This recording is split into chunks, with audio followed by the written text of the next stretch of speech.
your host here, Dano, giving you the best content that you're going to find on the entire internet. I promise, if you stay for 10 minutes, you're going to stay for the entire episode because we have Nana Carmen Ashhurst here, and her story is absolutely incredible. The first female president of Def Jam Records, and a long list of other things that we need to talk about and accomplish for today as well. We have so much to pack in such a short amount of time. So everybody, drop your comments, drop your likes, your hearts, or everything that you got to do to welcome Nana onto the show. Nana, what do you have to say to the Positivity Posse before we get started?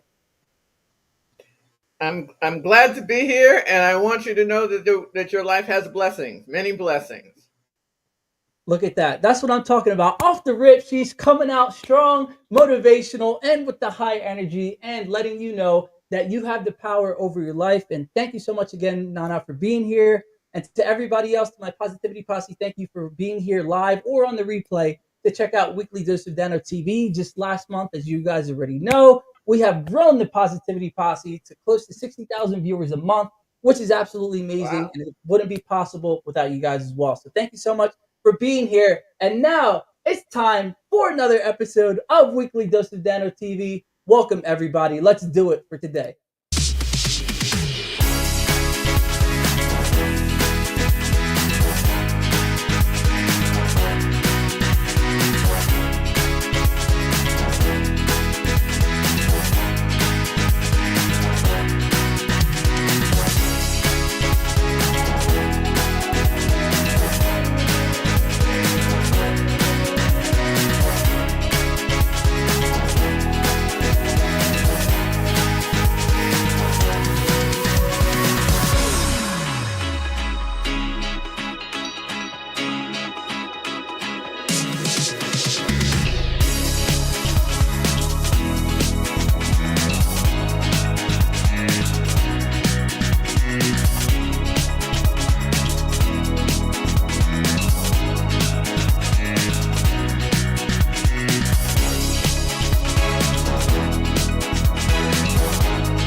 Thank you so much, everyone, for being here. Like I said, this is going to be an absolutely fantastic episode, like it is every week. But today, we really have a powerhouse with Nana coming on and sharing her life story and her experience because it is nothing short of incredible. And just talk about somebody who's broken through the barriers and everything that she's done. This is the episode that we need in order to figure out what we need to do in our personal lives to really break the barriers of whatever it is that we're going through in whatever industry we hold the power. So I just wanted to know, we have to have our time here with the Positivity Posse and I to make sure that we are, doing everything that we can to break the barriers in our lives, but to understand that we have come on this light or on this earth for a purpose, and everything that we do should lead us and will lead us towards that purpose, whether it's good, bad, or everything in between. We hold the power. So I want to talk to you exactly about that. And it is that nothing in this life has good or bad value inherently. The great thing and one of the greatest secrets to life is that we assign value to every single thing that happens to our life. Everything that happens, what I'm about to tell you is may seem different from what the status quo is, but let me drop some knowledge for you guys. So everything that happens in our life is neutral. From something as great as you receive you're bringing a kid into this world, or you receive $1 million, to something that is more serious, as the sex trafficking industry, or somebody who just got fired from their job, right? I know these things may seem totally on the opposite end of the spectrum, and it is so severe in their outright. But as we know, if we look at these things as neutral, and then we are able to infuse whatever message or whatever we're supposed to get from that outcome. So, for example, I know people who have had cancer. They've been on the show. People who have cancer, they escape the sex trafficking industry. All of these things had to happen in their life for them to lead and to go back to what their ultimate purpose was, right? And don't take that from me. You can take it from me, but go and ask these people that we've had on the show that have talked about that. They say if that not had happened in their life, and at first they gave it a negative value because inherently, yes, like it is a negative thing that somebody is doing to you, they canceled that energy and they changed their perspective to something that worked in the positive for them. And now these are the things that needed to happen for them to go on their path with whatever they wanted to do in life and to give back. Specifically, I know we had Tracy Randolph on the show before where she was diagnosed with cancer. And it was when she got that diagnosis that she says herself, you can go and check the episode, that that is when she was saved. And that's when things started, the good stuff started to happen to her. And as other people as well, like I said, we have Virginia Rose on sometime, it was a while ago, but she said the same thing. Now her life is dedicated to help other people that are in that industry that want to escape it, whether they were captured or whatever that goes, along with that. She decided to take that experience and put a positive spin and a positive perspective on there. So we have the same ability to do that, whatever it is that we do. And it is important. It's just a simple formula, right? I'm going to give it to you guys here. This is what I think. Let me know what you think. If you disagree with me, please leave it in the comments. But this is what I think: positive in, positive out, negative in, negative out. So if we assign a positive value to the of whatever's going on into our life, to say, number one, everything is working, always working out for us. Number two, this is teaching us. This situation is teaching me something about myself that I didn't know. Or number three, this needs to happen in my life for that next greatest thing to come on. You can think about it like that, and those are just three different ways. But when you imbue that positive experience and that positive perspective on it, then you're just going to receive positive back, because you're going to get a lesson, you're going to get a blessing, and everything in between that comes from it. And sometimes we don't know if that positive thing is going to come back, immediately, or it can be 4 years from now or 10 years from now. We don't know, but we have to go in through it. And when we think about it from the positive sense, then positive things will come back. Alternatively or conversely, negative, information or negative perspective on it, we just receive more negative things back. I really wanted to share that with you because that is so important and one of the keys in our life that we need in order to get through this life and in order to achieve everything it is that we want to achieve from this life. So I'm pretty sure Nana could come on to talk about that as well, because with all of the barriers and all of the hard times that she's faced in her life, if she were to look at it as a negative outcome and something that hindered her, I can guarantee you she would not be where she is today, because like I said, she could have, laid down and just given up or just succumbed to that negative peer pressure, whatever the world decided to say. But instead, she took those experiences, flipped it on its head, had the power within herself to say, I determine what goes on in my life and how I view it. And she has accomplished great, great things. So I don't want to speak for her.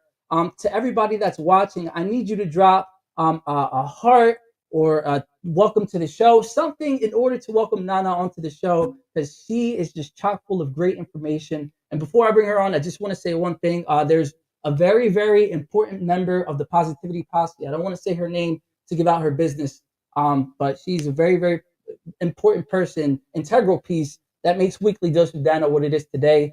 She's had a few surgeries and a few health issues. So please, if we can just give her some prayers or some positive energy to get her through everything that she's going through, we would really appreciate that as well, because I know she's a warrior in her own right. You guys know her, so I'm just gonna say, Beatrice Davis. Just send her some great positive energy, some prayers, because she really needs it right now. So thank you guys for doing that. And now it's time to bring Nana onto the show, and she's going to give us the golden nuggets on what it takes to break barriers and what it takes to be very successful in this world. And she's going to come on to talk about what it took for her to get there today. So everybody, do what you got to do to welcome Nana onto the show. Nana, what are you doing back there? Stop changing the world. It's time to come on Weekly Dose of Dano TV.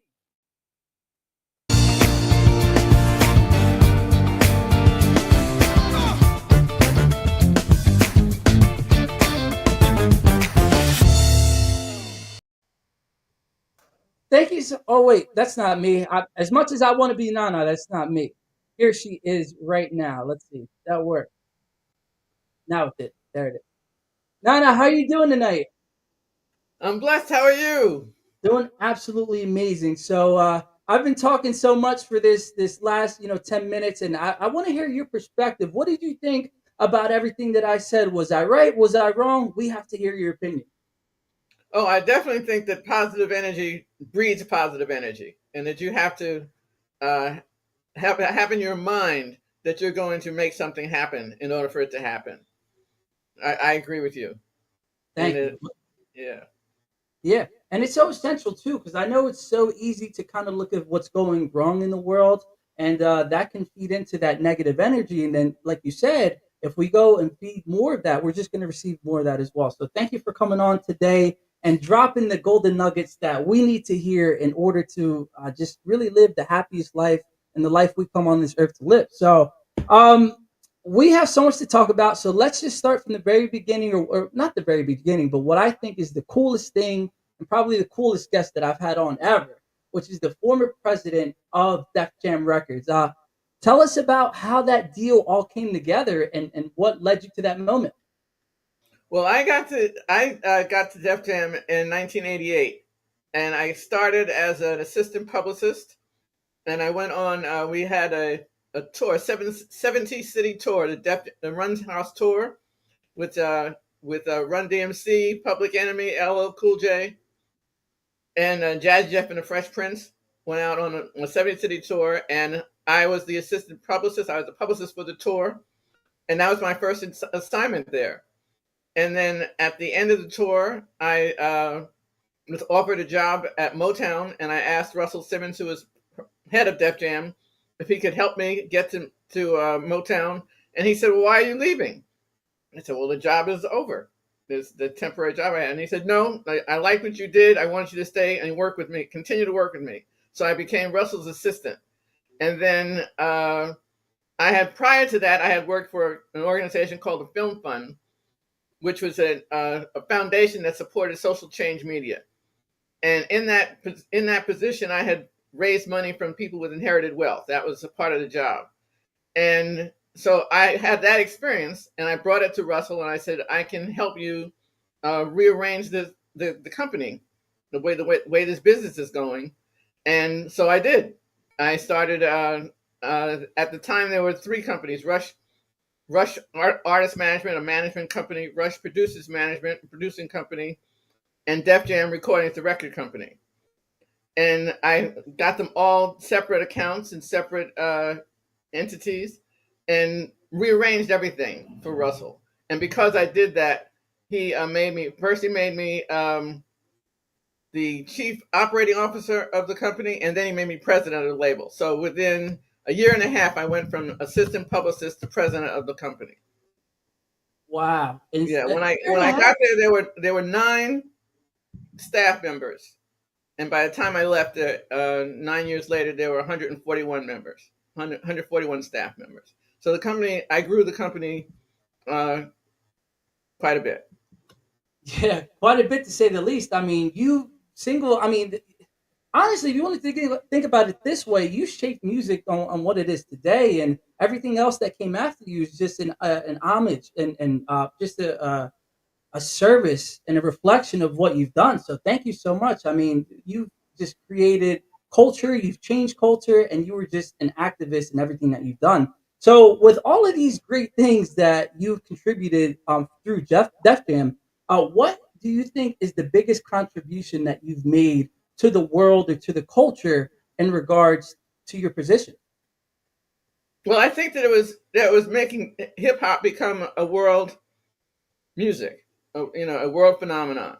That it started out when I first started there. Everybody thought it was a fad, and that was how it was dealt with. But Russell Simmons had a different vision, and his vision was that this music would be not just for black kids, even though that's who was making it, and he was proud that's who was making it. But it was a music that all kids would like to hear, would want to hear, needed to hear. And he did. He did not want us to be crossover. He wanted white kids to have to cross over to us. It was a different mindset altogether on how popular music was done. And I think that it has succeeded in becoming the most influential music of our day. Hip hop is international, and we just celebrated 50 years of hip hop. It's certainly not a fad, and has taken a life to a whole new heights, heights that people could not even have imagined. Wow. And like you said, 50 years of just that longevity and knowing that you were a pioneer to that, it's just absolutely incredible. Even still that we're talking right now, I can't wrap my mind around it because it's just so important in everything, whether it's media, whether it's culture, whether it's religion, all of this stuff all ties together. So in these 50 years of like you said, the celebrating hip hop, what have you, well, let's start out with this.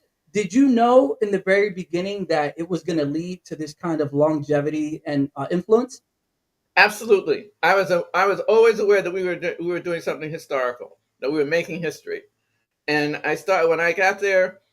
LL Cool J was the main our main act. Then Public Enemy came next, and then Slick Rick came after that. And so each act was building on the history. It was creating a new history. Each act was trailblazing, and you could feel that this was not, R&B was going in a whole different direction because of hip hop.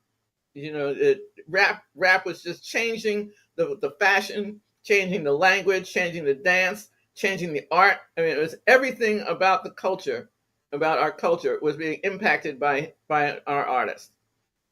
Wow. And another thing is sports too, because when you think about, Oh, I know for me absolutely. growing up, Allen Iverson, he was a big person to infuse, the culture into sports as well, and that's why he's a living legend. Along with somebody like yourself. So like you said, it's so important that we recognize the influence that hip hop has over the years. And you're not only musical talents. I think you also mentioned that you have signed on great talents like the legendary Bernie Mac, correct? Well, yes. So so at one point the music business was going kind of slow. Was in a lull, right? And so we decided to get into television, and we decided to get into comedy. And so we went to HBO and created a show called the Russell Simmons Def Comedy Jam, and it was the number one show on HBO at that for 3 years. And out of that show, Martin Lawrence was the host, and out of that show came Bernie Mac, uh, Cedric the Entertainer, Steve Harvey, D.L. Hughley, Adele Gibbons, Monique. I mean, Chris Tucker. So many black artists came out of that show. Black comedians came out of that show and have changed comedy. Right. So we did the same thing in comedy that we had done in rap, and Wow. we were the first show to actually have a DJ as part of the comedy show. And And it's interesting. now you can't have a comedy show without a DJ. Right. Yeah. And Yeah. if you look at the big shows that are out there that are on cable right now, something as simple as like the Jimmy Fallon show, right? He has the Roots on, so which is another, just everything that you've done has touched every single, Yes. just every form of life and every culture. It's just so amazing. So I want to talk about, this is all, in the past, and well, it still has a great impact now. But I saw recently somewhere, and I want to know your opinion on this. You said that you were in tenure from 1988 to what year? 97. So from 1988 to 1997 was just the start of everything, really, if you want to consider it that way. The golden era of hip hop. Yes, it was. So Nelly has come out recently to say that from 1999 to I think 2010, that was the most challenging time for artists for music in the entire history of music. Would you agree with that statement that 1999 to 2010 was the hardest and challenging time for artists, or would you make the argument that your time in tenure was the hardest and most challenging? I would have to say that ours was the hardest because there was no history. There was nobody to there was very few songs or musicians who had made it up until that point. So we were like we were the trailblazers. We were the groundbreakers. And so what we did was we were defining the music, and so that was a different kind of responsibility than they had in 1999 and 2000. Yeah. And it's so amazing how we kind of quickly forget of who laid the groundwork before we came into this earth. And, that's why you always got to give thanks to the people that came before you, whether it's your parents, grandparents, ancestors, all of that stuff, and all of the things that transpired for us to get to where we are today, because we are making a lot of change in the social world, and just every facet of life. This is the best time, in my opinion, to be alive, because we have so much more freedom. And I think a lot of people are starting to wake up now to what's right, what's wrong, what we need to do, what we shouldn't do, and just ultimately how to treat one another as well. So, Nana, we actually have to hear a word from our first sponsor of the week, of the show, actually. And when we come back, we're going to dive more into kind of like all of your great works that you've done professionally with or without Def Jam. So we'll be right back after a word from our sponsors. Everybody, don't go anywhere. Like, share, do whatever you have to do, and we'll be right back with some more of Weekly Dose of Dano TV. Years ago, the Power of We Symposium was created to provide a platform for kids from all sectors where they could have a safe and comfortable environment in which to share both their joys and concerns. The Power of We Symposium is proud to have served over 250 kids throughout Romania when we took our mission global back in May of 2023. Now, 2 teams of amazing volunteers from both the U.S.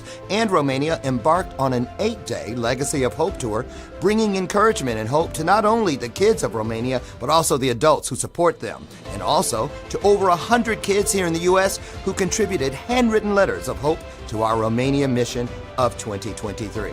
Now, this year, we are proud to provide this opportunity yet again in October, and we are super excited to up our game. New venue, 750 kids this time, and we want to see you there. We're looking forward to meeting you in person at this year's event, which promises, as always, incredible speakers, amazing content, and of course, some of the greatest kids on the planet. So, mark your calendars for October 24th, and we'll see you here in Chicagoland for the Power of We Symposium 2024. This year's theme is Always Together, Never Alone. Tickets are available now on Eventbrite or at powerofwesymposium.com.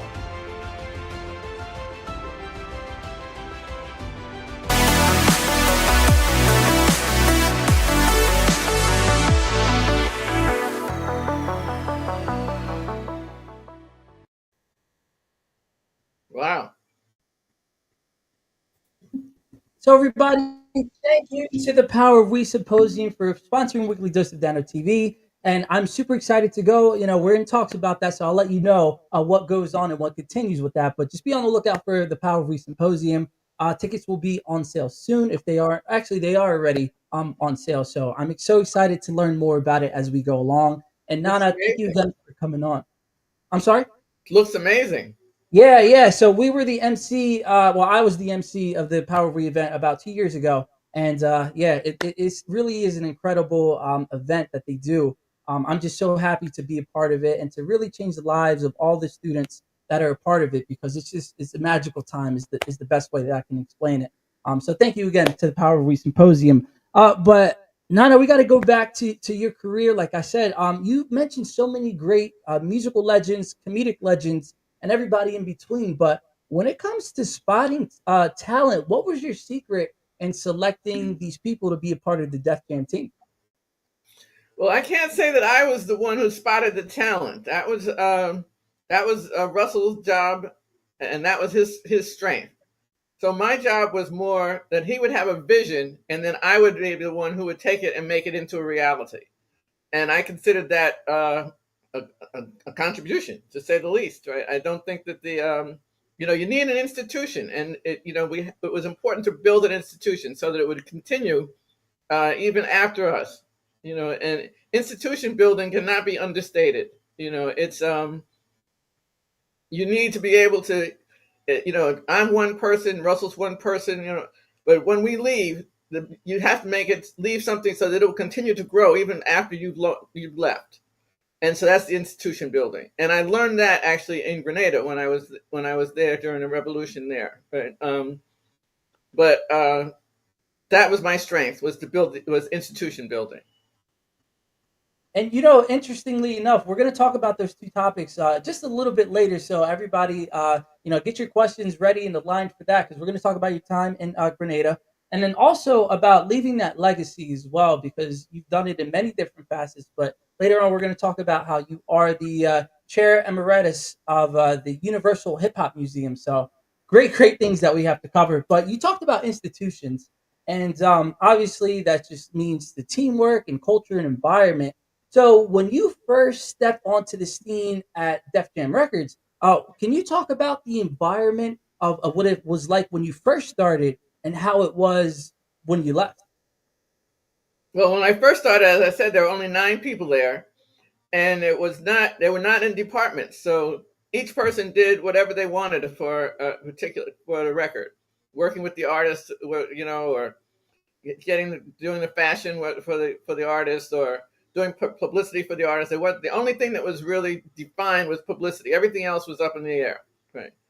And so my job became, when I got there, shortly after I got there, we started working with Columbia Records, and Columbia Records wanted to eventually to purchase us, but we were doing a development deal with them. So in order to work with them, we had to have our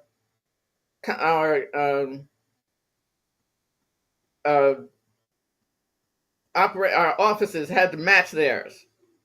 And so, all the departments had to match their departments. We didn't have departments, so I had to create departments: the A&R department, the promotion department, and so on. Right. And so I had to do that in order to make sure that we would be able to grow, and we would have to become more. We had to become more professional in our approach to doing to the music.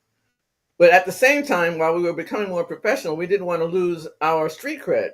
Right. And so we had our office was much more lively, shall I say, than your average office. Right. It was very much, it was very hip hop, right.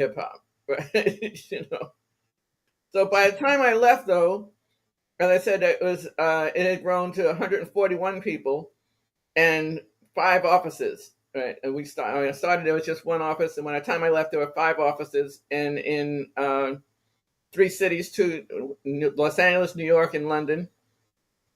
And people had defined job descriptions and job functions, and it became a corporation. It became a full-fledged business.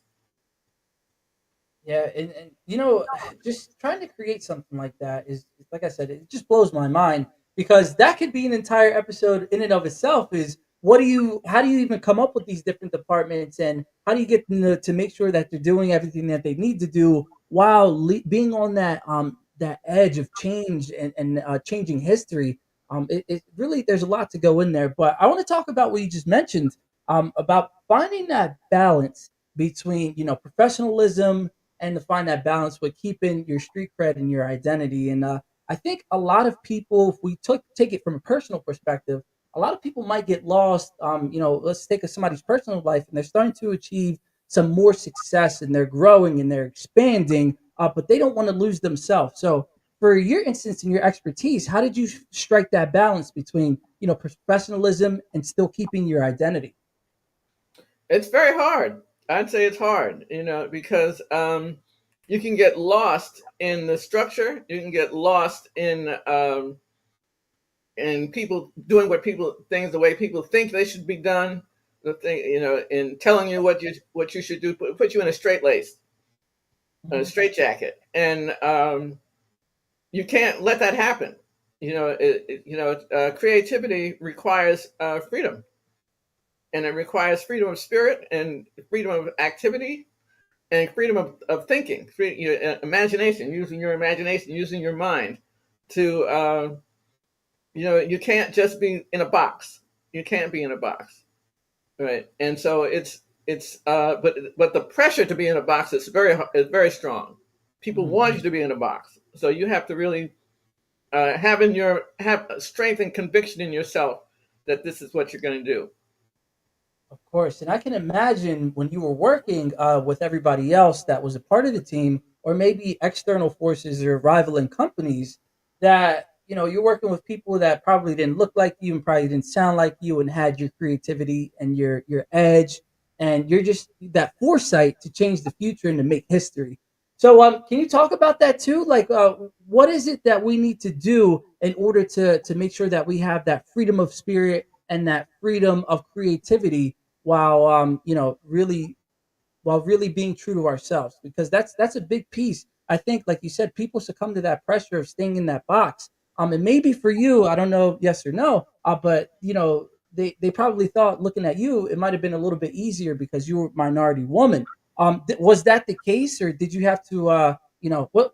Just talk about that creative space. Oh no, it was hard being a woman, and it was hard being a black woman, right? Uh, the business was the music business was pretty much a it's definitely even now a male dominated business, and so to find a way to be in amongst, you know so not just male dominated, but like very forceful men, it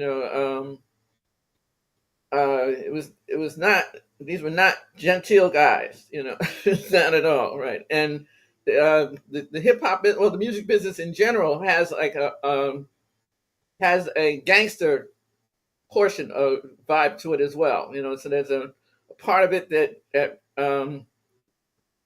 requires you to yeah, to be dealing with gangsters, and I was not a gangster, right? Right, and didn't want to be a gangster, right? But I had to navigate. I had to navigate them in order to make my business work, and learn how to work around them, And then being a black woman, it was just the business was just not looking for black women. It just wasn't. They were willing to have black men, but they really weren't willing to have black women, right? And so it took a lot to be able to be the president of the label. It was something that came easy. It was not something that was welcomed at all. But I felt like I had the artists, so I had the talent that was going to make money for people, and it's Def Jam is Russell said that Def Jam is not about making records. Def Jam is about selling records, and it was always clear that it was a business. This was a business, and it was about selling the music and making money,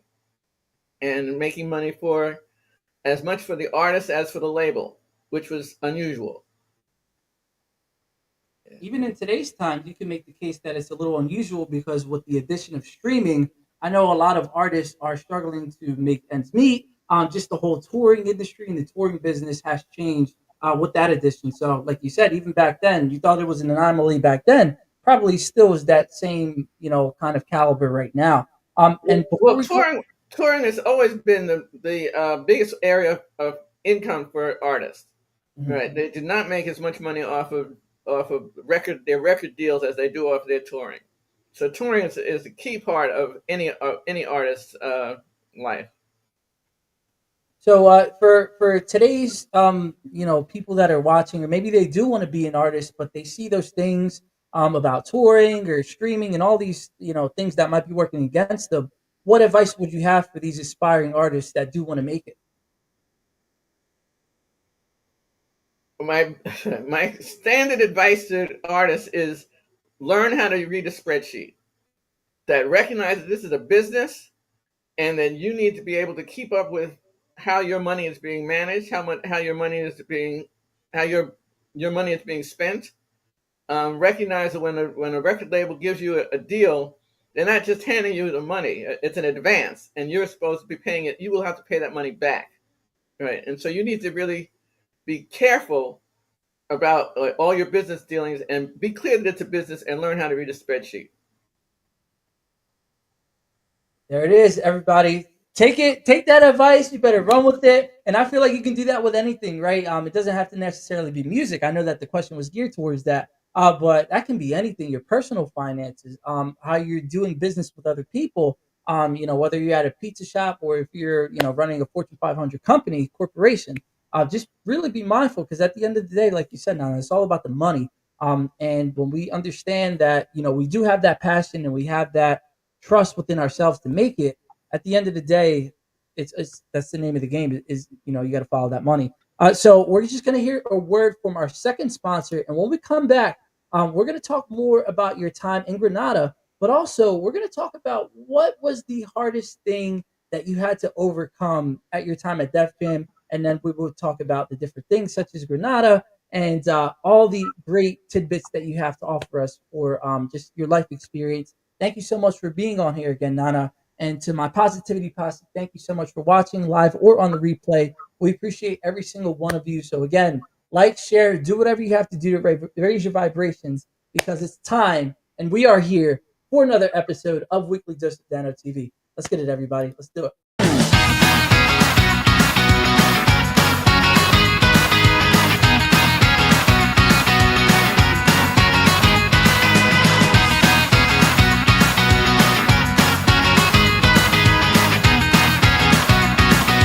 Activism is about keeping our families together.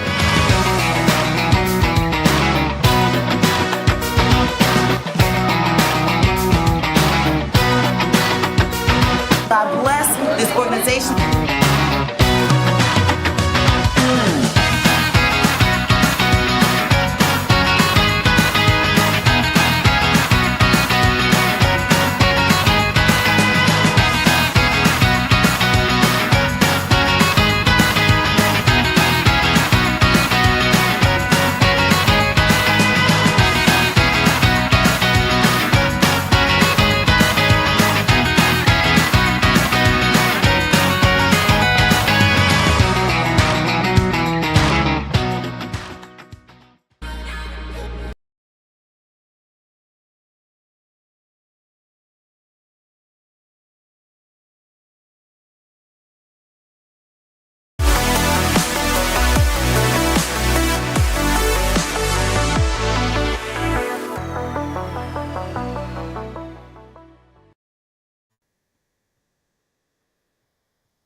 So, everybody, thank you again to our sponsors. It Takes a Village Housing. We appreciate you here in the South Jersey area, helping women and children that have been affected by drugs and alcohol. We really appreciate you, and we really support everything that you're doing. Absolutely amazing, phenomenal nonprofit. So, thank you for everything that you've done with that, and that you continue to do. And now it's time to come back here and talk to Nana to hear all about her experience and her expertise. So, Nana, take the floor. What was the biggest challenge that you had to face while, at your time at Def Jam Records? I would have to say the violence, that there was violence around us, right? That my son, I had to have a bodyguard for my son who was 3, because it was just, there were threats against my life. And that led me to have to leave the city for a while until they found the person. So it was, that was the hardest part, and in fact, that was why I eventually left, right? As I didn't feel safe. Right. So that was the most difficult part. Right. And I think that people have learned to think of hip hop as having violence, but it wasn't just hip hop. It was the music business itself. There was just a lot of violence around, and Yeah. I just wasn't of that ilk, right? Yeah, what's interesting is that you could just tell just by the way you speak, your presence, your energy. I just feel like you're all about, helping the people that maybe don't have a voice and so leaving that legacy, which you have done. But I just couldn't understand why somebody would want to do that. And it's the way of the world, unfortunately, nowadays. But we're so happy that you've been healthy, been safe this entire time, and that you live to tell the tale and to just spread more of your positive energy and your voice. And speaking of spreading your voice and your positive energy, tell us about your time in Grenada. And I believe, if I recall correctly, you were the first person to bring television to the country of Grenada, and I actually had to look that up on the map. So if anybody doesn't know where that is, it's right near Puerto Rico, and everybody knows where Puerto Rico is. Oh Hopefully, no, it's further down than that. It's closer to South America, and it's Grenada, not Grenada, Grenada. And I went there in 1979, and it was for the the revolution was started there, and it was led by a man named Maurice Bishop, and I was hired to help set up a television station there. There had been a television station there before, but it only showed repeats of old American television programming and nothing that was about from the people themselves. And so my job was to create a television station that would reflect the nation itself, the people themselves. So I created the first 4 programs that ever were on there at 4 local stations, four local shows, and we programmed 7 nights a week. This was difficult because you didn't have regular electricity, right? So we were producing television even though we couldn't be sure that the electricity was going to work. But it's a third world country, you know. But the government itself was committed to changing the way the government ran, and it was committed to being a more committed to social change, social justice. When they started in 1979, the literacy rate was 14%. In 4 years, it had gotten up to 80%. Right, housing went from people not having housing to affordable housing being available to all. Education was made free for all, and had been you had to pay before, and most people, because it was paid, many people couldn't go. Now it was made free. So the government had definitely changed from a neo-colonial government to a progressive government. And so I was there for 3 years building a television station, and that helped to support this revolutionary government. And I loved being part of a revolution. You know.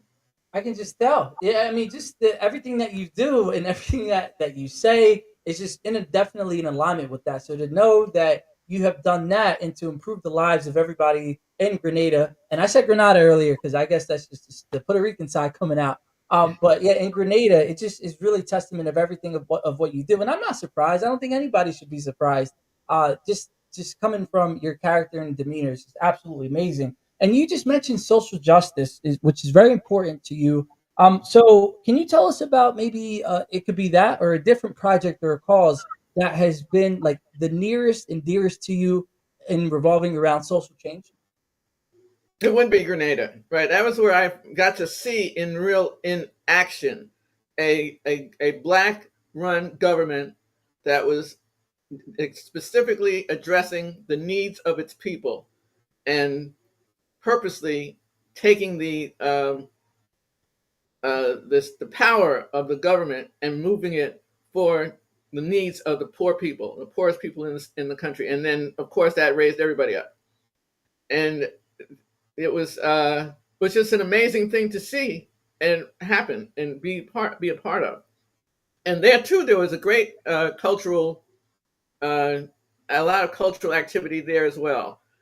So the artists, the musicians, and there the music was calypso, right, more than and soca music, not hip hop, right? But the artists were activists as well, right? So even there, I found that the music can be a vehicle for changing people's minds and for engaging people's minds and getting people to recognize their own potential.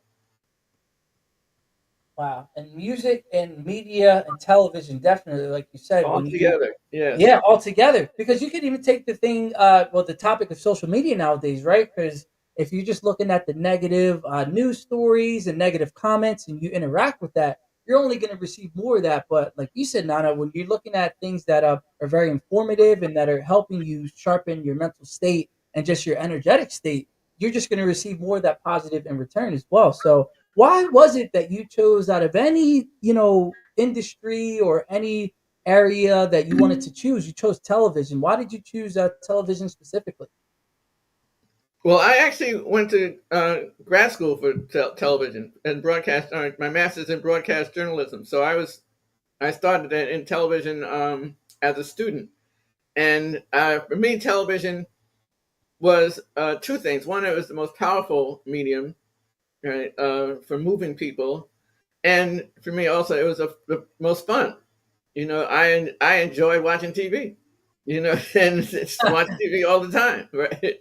And so I wanted to be a part of, how you're supposed to follow your passion. So what did I do most of the time? I watch television, right? So I wanted to work in that, and I'm made an effort to do that. And my first television show was a show called Third World in Boston, Massachusetts, and it was a program that was a public service program that was about the third world community in Boston and about the community activities. And then from there, I went to work for Henry Hampton and a company called Blackside, an independent film company that produced Eyes on the Prize. I don't know if you've heard of this. Okay, but it was a major documentary series, and so I became a documentary filmmaker, and then it was through that documentary filmmaking that I got to go to Grenada, and help set up a television station there. And then when I came back, I worked, as I had mentioned before, for the Film Fund, an organization that supported other people who were making television and film and radio that were about social change. So I used my interest in television to keep me, and my interest in social justice and social change together, that created the path for my career.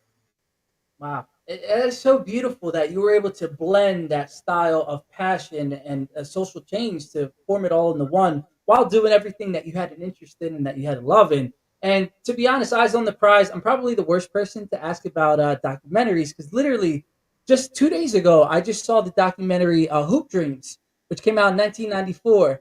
And, I had to watch that because right now we're in the very early stages of developing a documentary, the Power of Choices, which is a program that I run that helps kids help with mental resilience, anti-bullying, substance abuse prevention. We're creating, like I said, very very early stages. So everybody, keep your eyes out on that. This is the first time I'm actually mentioning it to the Positivity Posse, but we are creating a documentary as well. So it's just great to know that we can change the narratives of what's going on in the world. And now, I want to talk about that exact thing that you mentioned earlier, which was about following your passion and everything that you've done. It just seems like you just keep going and going and going. So, what is that drive that you have, or what's your inspiration to just constantly work on your passion and to just keep going and going like the Energizer Bunny?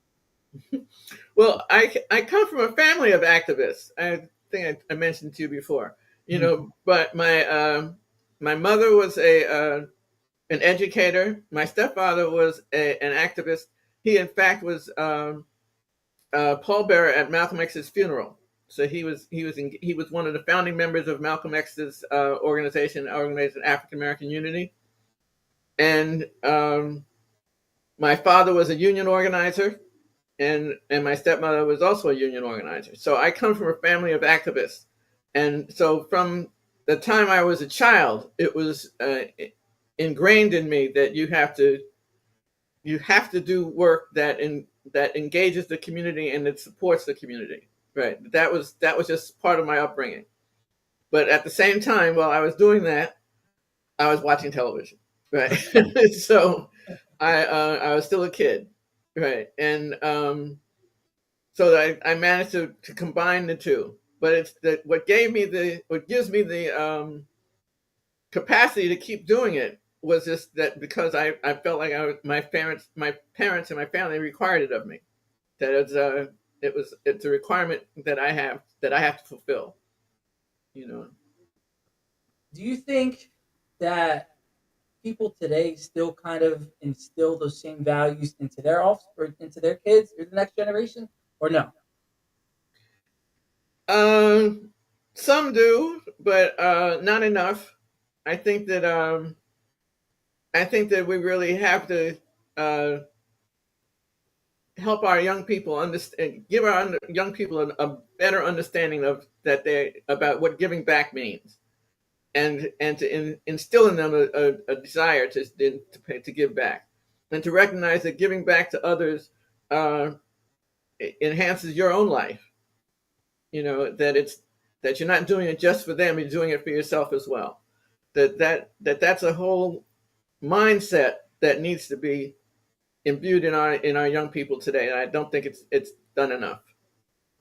Yeah, and I think a lot of people kind of realize that when it's too late. But I agree with you 1,000%. The more that we give, the more that we can receive, and the more that we receive, the more that we can give. So it is a perfect circle, and you are helping out the lives of the people that need it. And I know for a fact, if we take the time to think about the people that were in our lives, whether they're role models or they could be strangers as well, when they decided to give back to you, imagine how you felt and the change that it made in your life. So when you really focus on that and you do that going forward, I mean, you are just changing one person at a time. And that one person can go on to lead to 10 people, then that 10 to 1,000, then 1,000 to 60,000, right? Because that's the number of the positivity posse, which is growing. And it is just a great catalyst and a great just way to spread that positive energy that we need. And like you said, Nana, it just comes back to you in ways that you can never even imagine or that you do know about. It can be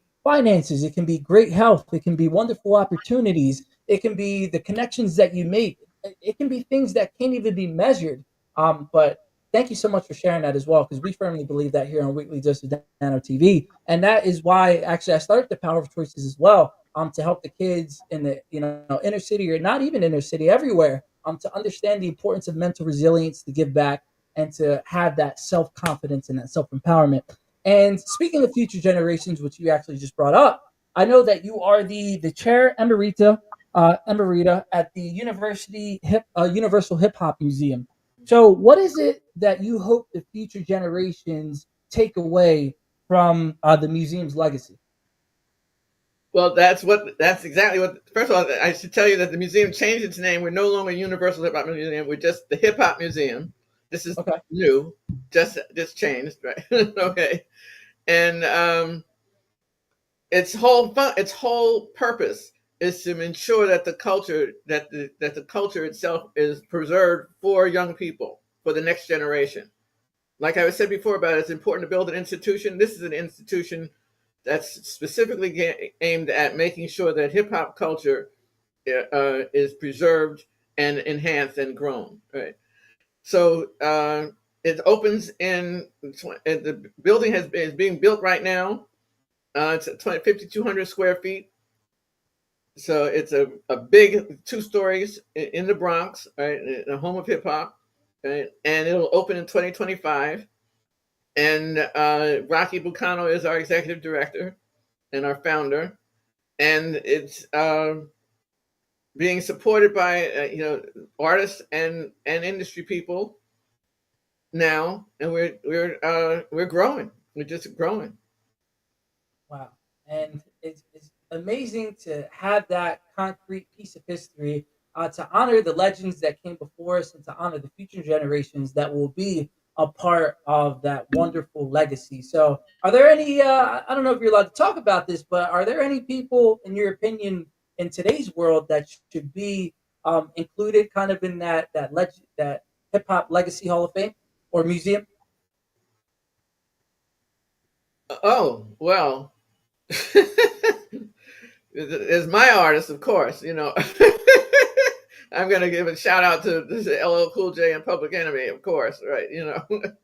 And I'm actually you mentioned the Roots in passing, right? But they are. I think that they have taken the music to a whole other level. They've taken just how he how he curates the music. You know, he curates the culture in a different way. So I appreciate Questlove and the Roots a lot.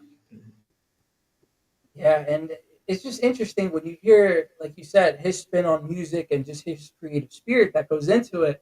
It's unlike anything that we've ever heard before. And when I would hear like all of these people like LL Cool J or even somebody like The Roots, I'd be like, that stuff's kind of corny. But when you sit down and you actually take the time to listen to it with an open mind and an open heart, that is when the magic will start to happen, and you'll start to feel it through the power of music and just that culture as well. So Nana, I know you have a lot of things going and the things in the works right now and plans for the future. So, what can we look forward to in the future from Nana Ashhurst? Well, two things. One is I'm in the midst. I'm planning to write a book. So, and I've been planning to do this for a couple of years now, but it's finally time for me to actually do it. So I'm writing a book, and then secondly, a series that's being developed for me about me. Right. You had Michael Fisher on last week. Yes, we did. Right. So his company, Johnny, is producing a series on me. Wow. Congratulations. Actually, sorry, it was 2 weeks ago because last week we had Brian Collins. It was 2 weeks ago. 2 weeks ago. Mm-hmm. Yeah. Mm-hmm. Yeah. So how does that feel? Like, are you excited? Are you nervous? Are you scared? What's going on? I'm excited and I'm honored. I can't believe it, but I'm looking forward to it. I'm looking forward to it.